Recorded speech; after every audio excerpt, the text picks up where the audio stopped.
Jacksonville Jaguars fans, welcome into Duval Daily presented by GenJag.com. I'm Jordan DeLugo. Thanks so much for being here Monday, September 8th, and happy Victory Monday to each and every one of you out there. A well-earned, a well-deserved Victory Monday for all the Jags fans. I mean, it has been a brutal stretch leading up to this, and so much anticipation with the new coaching staff, the new front office, new playmakers on both sides of the ball. A new era of Jaguars football got off to a really good start. Right now, we're looking at my top takeaways. Excited to get into it. Look, Jags fans should relish in this. A win is a win in the NFL. A convincing win is even better. And that's exactly what it was. I don't want to put the cart before the horse. We're going to talk about all that. Really appreciate y'all being here. If you enjoy the content, please like and subscribe. You can also check out genjag.com/shop. Pick up some new Duval gear. Right now, we have our Victory Monday sale going on. 26% off everything today, thanks to your Jacksonville Jaguars scoring 26 points in their victory.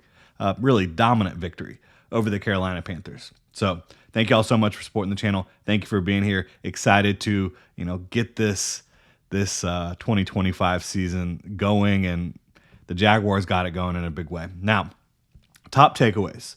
I will start with some positive takeaways from this. And there were plenty of positive takeaways, right? Situational football, so much better. They were 5 of 12 on third down on offense, but 2 of 2 on fourth downs. So really, in these situations where you're trying to stay on the field offensively, you're really like 7 of 12 because, on 2 of those third downs that they didn't get it, they got it on the next play. So those got to have it plays to keep a drive alive. They were much better in this game. Now, a lot of what I want to talk about here is the fact that simply against a better football team, I don't know how much of this would be real. Like, I think the Panthers are one of the worst football teams in the NFL. I think the Jaguars are much better coached. I think the Jaguars are much more talented. And we talked about that before the game. This isn't just like a reactionary take. I thought the Jaguars would handle their business against the Carolina Panthers, and they absolutely did. But situational football is a key to winning football games, and it's also something that the Jaguars coaching staff has harped on, and from the top down, James Gladstone, Tony Baselli, Liam Cohen, everybody has been harping on throughout the offseason and summer and preseason. And so to see them do pretty good on third down, and then the Jaguars held the Panthers to 0 of 2 on fourth down, a huge stop when the Panthers are trying to make it a 2010 ball game, kind of try to get back into that game on the goal line. Bryce Young ends up throwing it out of the back of the end zone. So really good stop there overall. And then the end of the first half drive execution to get the field goal was on point. So there was some really good situational football overall. And there's also some, takeaways where you could talk about like things that are not surprising. So it's not like a huge takeaway, but like Josh Hines-Allen dominating a backup left tackle is not surprising. I know he didn't pick up any sacks, but like he was constantly getting Bryce Young off of his mark, disrupting the timing of the passing offense, generating pressures at an extremely high level. Not a big surprise there, right? But something that really, to me, was actually a big talking point from this game, an important and probably the biggest thing you could have taken away, like going into the game. If they did well in this department, it was going to be a big takeaway. That was run defense. The Jaguars did not have a very good run defense in 2024, to say the least. I thought they had the pieces to have a good run defense this year. And the coaching. That played out yesterday. It absolutely did. The Panthers did run the ball for like 113 yards, but outside of Bryce Young, this is a running game that really was pretty ineffective. Bryce Young had 40 of their 113 yards. He had 5 carries, so you do the math here. That's 20, 113 minus 40. 73 yards on 20 carries for the Panthers backs, right? 73 divided by 20 is 3.65 yards per carry. Chuba Hubbard had 16 carries for 57 yards. Rico Dowdle, 3 carries for 12 yards. Trevor Etienne in the Etienne Bowl was pretty one-sided, right? 1 carry for 4 yards. So the Jaguars' run defense did the job, and why is that significant? The Panthers have a really good run-blocking offensive line, even without Ike Mekwonu. They have a really good run-blocking offensive line, and they had good running backs. Chuba Hubbard was a 1,000-yard back last year.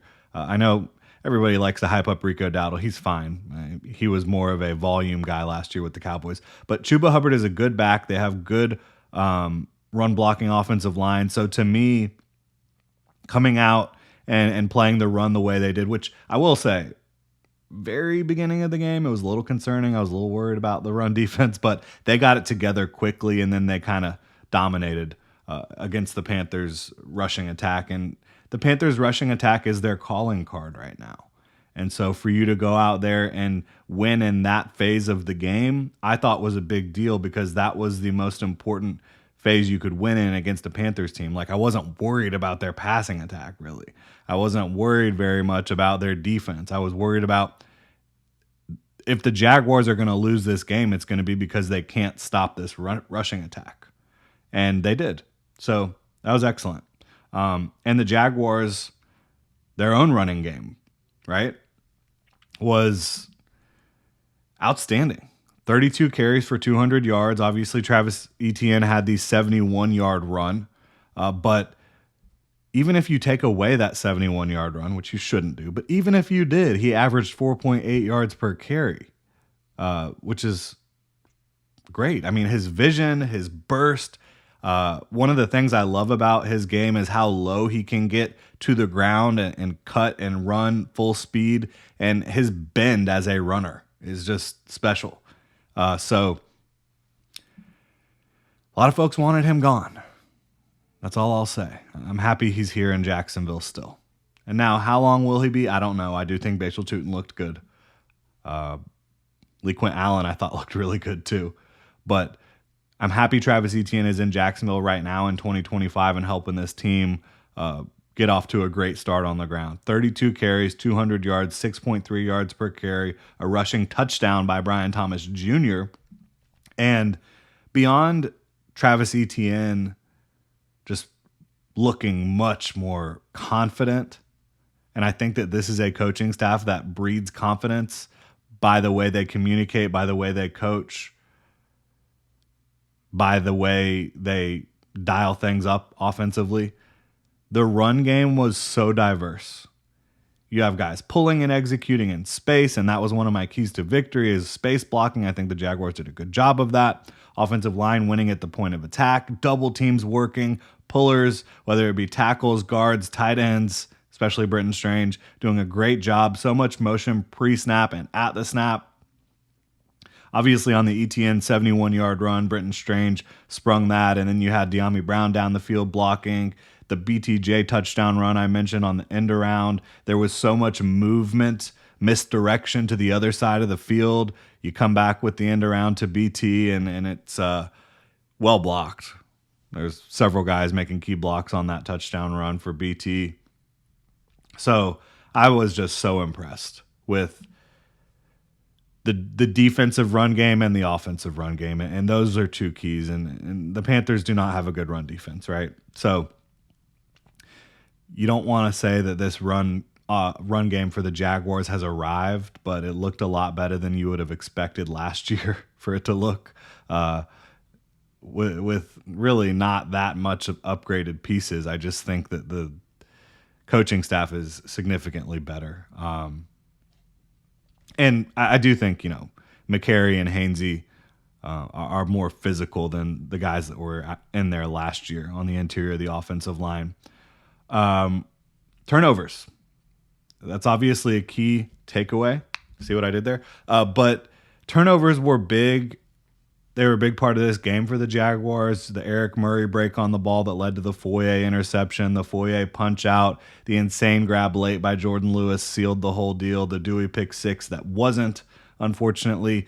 The Jaguars were a historically bad turnover team last year. They did a good job turning the ball over in this game. I think that they will be a team that does a good job forcing turnovers defensively. I don't want to go overboard with the praise because, again, I think that this was a really bad offense. I don't think that Bryce Young should have thrown the pass that ended up getting intercepted by Foye. Eric Murray was clearly in a good spot. I don't think that Foye is going to be able to get a punch out against a Bryce Young every single week. Like, you're not playing Bryce Young every week. The dropped pass that Jordan Lewis made a great play on. These are not necessarily the types of plays you're going to be given every single week as a defense. And I know Foye went and earned it, and Eric Murray went and earned it. But when you're playing Joe Burrow, I don't expect there to be that many opportunities. So you're going to have to continue to be opportunistic when the opportunities present themselves, but also find other ways to turn the ball over. I don't think it's going to be that easy to turn the ball over every single week, is my main takeaway there. Other than the fact that I do think they're going to be a team that can turn the ball over. I want to see them do it against a better offense to really feel like this could be one of those Jaguars units that defensively is a problem every single week for the opposing team because of their ability to force turnovers. And we have seen teams like that in the past here in Jacksonville. I just don't want to go all in on that based on playing one of the worst offenses in football. So we'll continue to see that. They're going to get to go against the Bengals. Will be a good test with all the talent they have. The Texans as well. Their offensive line is suspect. So that's going to be interesting couple games there coming up for the Jaguars. But just seeing turnovers it's fun, right? It's exciting. It's fun. You haven't seen it in way too long here in Jacksonville. So good stuff there. Want to remind y'all, football is back, right? Jaguars football is back, and Underdog is the best place to make picks and win money all season long. Playing on Underdog is easy. Just pick whether your favorite players will go higher or lower on stats like touchdowns, receiving yards, interceptions, and more. I'm looking at some Monday Night Football. Why not? Why not look at some Monday Night Football? You've got the Bears and the Vikings. I went Caleb Williams higher than 218.5 passing yards. We'll see. Colston Loveland higher than 28.5 receiving yards. Felt very good with that one. Rome Odunze higher than 49.5 receiving yards. I think Rome Odunze is going to end up being their wide receiver 1 in Chicago. And then Aaron Jones higher than 49.5 rushing yards as well. So check it out, Underdog.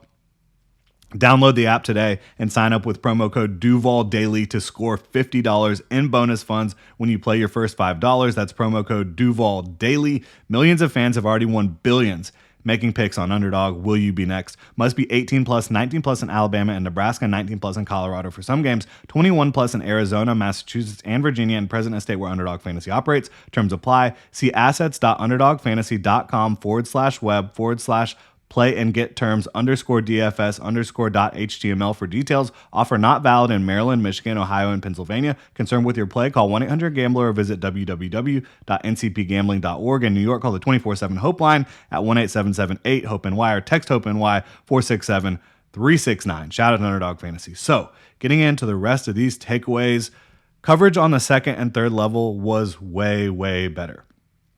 And again, not a great offense you're going up against, but Tetairoa McMillan, very talented young player. I think you saw that.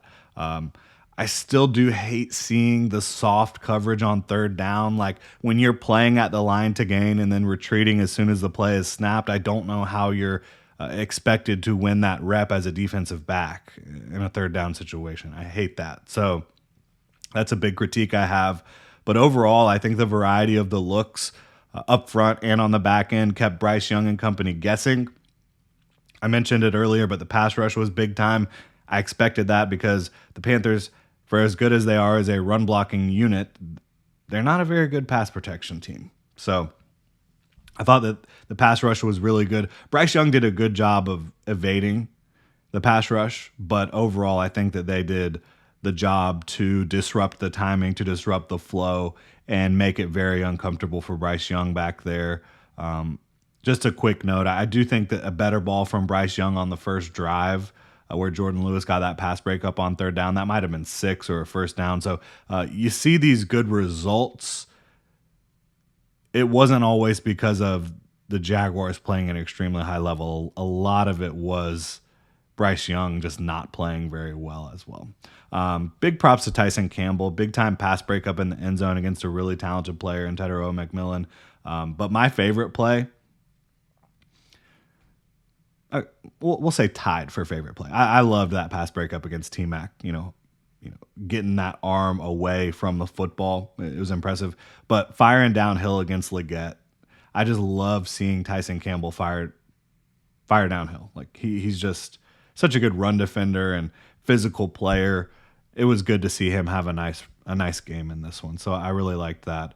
Another big takeaway here, positively, depth and role-playing talent is much better. Dennis Gardeck making plays in this game, DeJuan Smoot making plays. I thought the interior defensive linemen, Austin Johnson and Colin Saunders, both rotated in and played well. Still need to find out more about Mason Smith not playing, but I liked Austin Johnson and Colin Saunders as run defenders, and I think that played out. Hunter Long scoring a touchdown, Chuma Edoga coming in, and you don't really skip a beat. De'Ami Brown as your third receiver playing well outside of the one drop he had. Britton Strange doing a really good job. All the running backs looked good. Devin Lloyd and Ventrell Miller subbing in and out and doing well. The safeties playing well overall. I think that you just have a lot more depth and better role players here than you did, and guys that fit what the team is asking them to do. Again, don't want to go overboard on this because it was one of the worst teams in football, but you feel like, again, the Jags talked about it from the top down, the raising of the floor. Depth helps raise your floor. Role players help raise your floor. I think you saw that a good bit against the Panthers. And then finally, the Lawrence to Brian Thomas Jr. connection just not there. Against the Panthers, I put it mostly on Trevor Lawrence, honestly. Multiple misses to Brian Thomas Jr. overall. I think Trevor, when he wasn't targeting Brian Thomas Jr., actually had a really good day. He was 19 of 31 overall, but when targeting Brian Thomas Jr., he was 1 of 7. Now, BT did have a drop on a screen early. And you probably say he should have made the play later in the game on the sideline. He had to go up and get the ball a little bit, but you think probably 9 out of 10 times he gets that second foot down instead of it getting tangled up with the defender and gets the first down there. But Lawrence missed him a couple times. The first throw to him, he was just blanketed by Mike Jackson, I believe it was, so that ball shouldn't have been thrown by Trevor. You had a couple times where he just missed Brian with not the right accuracy or depth on the throw. So they've got to work that connection out. But I think it is cool that even on a day like this where the Jaguars did struggle to get Brian Thomas Jr. the ball, they were still able to get the job done with ease, really, offensively. And he was still able to find the end zone. So even though it wasn't a great day between the quarterback and the top wide receiver, I do think there's things to build on confidence-wise for Brian Thomas Jr. and for Trevor Lawrence. And again, when Trevor wasn't targeting BTJ, he was, 18 of 25, something like that. So the only other issue there was the throw to Travis Hunter. I don't think it was an ill-advised throw. I don't think that it was placed properly. I think if it's further downfield and Travis Hunter can really run under it, J.C. Horn probably doesn't have a shot at intercepting it, and that was a great play by J.C. Horn, but you got to put that further out there for Travis Hunter, in my opinion. And then, again, the final negative takeaways, you got to cut the crap on offense and the penalties, the unforced execution errors. Like, against a good team, they might have lost this game. 11 penalties, several drops, several bad throws by Trevor Lawrence, some soft coverage on key downs, again, on the defensive side of the ball. you got to tighten up. You got to play better than you played today to beat some of the best teams in the league. But awesome seeing them run the ball. Awesome seeing them stop the run and just getting that confidence and proof of concept. Again, I've said it a million times, against a bad Carolina Panthers team. Really appreciate y'all tuning in. We will have continued coverage of this football game analysis in the next coming days, and then we'll have to move it on pretty quickly. That's how the NFL season goes. Get ready for those Cincinnati Bengals in week 2. Really appreciate y'all tuning in. If you enjoy the content, please like and subscribe. Y'all have a good one.